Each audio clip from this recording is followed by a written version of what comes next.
โพแทสเซียมสำหรับสุขภาพพืชโพแทสเซียมมีบทบาทสำคัญในการสนับสนุนกระบวนการสร้างพลังงานของพืชรวมถึงการปรับปรุงการใช้น้ำการต้านทานโรคและคุณภาพของเมล็ดการให้โพแทสเซียมตามผลการทดสอบดินเป็นสิ่งสำคัญโดยเฉพาะในดินที่มีโอกาสถูกล้างหรือมีโพแทสเซียมต่ำตามธรรมชาติไนโตรเจนมีความสามารถในการเคลื่อนที่ในดินสูงหมายความว่ามันสามารถถูกชะล้างออกจากดินได้อย่างรวดเร็วโชคดีที่พืชสามารถนำไปใช้ได้อย่างรวดเร็วเช่นกันดังนั้นจึงสามารถใช้ไนโตรเจนได้หลายครั้งตลอดช่วงเวลาการปลูกการใช้งานครั้งแรกการเดินทางของไนโตรเจนเริ่มต้นที่การปลูกการใช้ไนโตรเจนเป็นสิ่งสำคัญในการเริ่มต้นการเจริญเติบโตในระยะแรกการส่งเสริมเป็นสิ่งที่สำคัญสำหรับการก่อตั้งต้นกล้าและการเจริญเติบโตของพืชในระยะแรกเป็นพื้นฐานสำหรับพืชที่มีสุขภาพดีและเตรียมพื้นที่สำหรับขั้นตอนการเติบโตถัดไปขั้นตอนการแตกกอ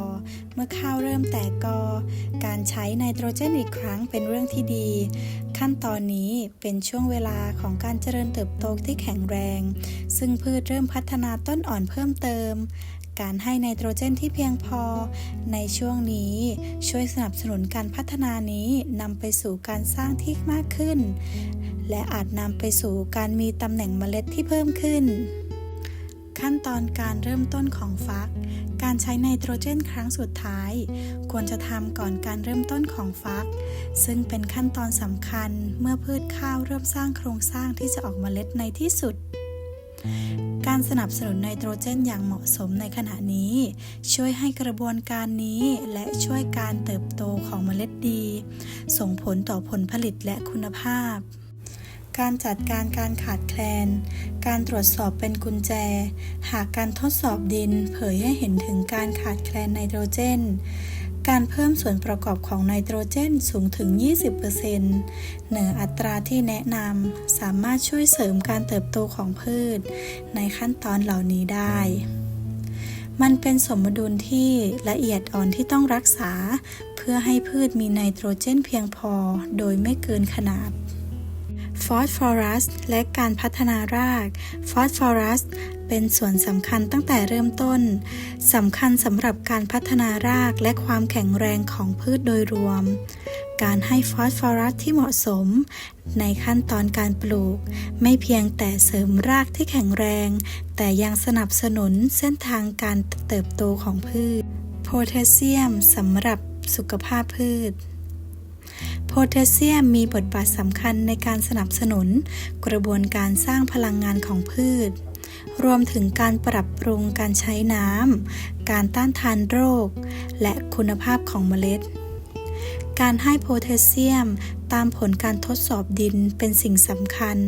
โดยเฉพาะในดินที่มีโอกาสถูกล้างหรือมีโพแทสเซียมต่ำตามธรรมชาติการจัดการที่ปรับตัวสาระสำคัญของการจัดการสารอาหารคือการตอบสนองการทดสอบดินอย่างสม่ำเสมอทั้งก่อนและหลังการเก็บเกี่ยวช่วยให้สามารถปรับปรุงแนวทางการให้ปุ๋ยได้วิธีการวนรอบของการทดสอบปรับใช้และทดสอบอีกครั้งช่วยรักษาความสมดุลของดินปรับให้เข้ากับความต้องการของสารอาหารของพืชและธรรมชาติที่เปลี่ยนแปลงของดินโดยการตรวจสอบทุ่งนาอย่างใกล้ชิดและปรับตัวให้เข้ากับสภาพท้องถิ่นเกษตรกรสามารถรับประกันได้ว่าพืชข้าวของพวกเขาได้รับสารอาหารที่แม่นยำตามที่ต้องการในแต่ละขั้นตอนการเติบโตตั้งแต่การพัฒนาในระยะเริ่มต้นผ่านการแตกกอและไปจนถึงการผลิตเมล็ด